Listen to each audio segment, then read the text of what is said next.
Prandaj, në qoftë se duam të bëjmë diçka dhe të japim sukses kësaj skeme që po miratojmë sot me ligj, do duhet që ta nisim nga aja, nga sistemi fiskal që kemi për prodhimin bujqësor dhe për produktet bujqësore.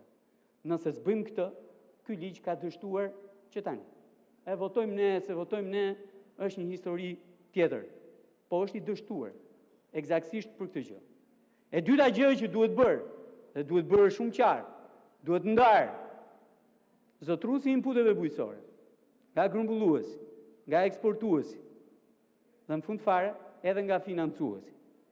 Se në rastin kur zotruesi i inputeve bujqësore, apo grumbulluesi, apo eksportuesi, janë të tre bashkë, e në krahun tjetër janë dhe prodhues, siç është rasti i Imshës, me 200, me 300 hektar, ajo do të ndodhë që shkruar këtu. Në atë mesazhin atyre bujqëve të Imshtës, që çmimi që do imponojnë bujkut është gjithmonë e më i ulët, se nuk është çmendur asnjë grumbullues, asnjë eksportues të blejë me çmim të lartë.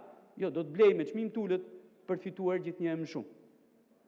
Shpreha që përdoret sot nga këta, nga ky grup i bërë bashkë në një, është shumë e thjeshtë. Do ta lësh shalqinin me këtë çmim, me 5 lek, me 6 lek, apo jo?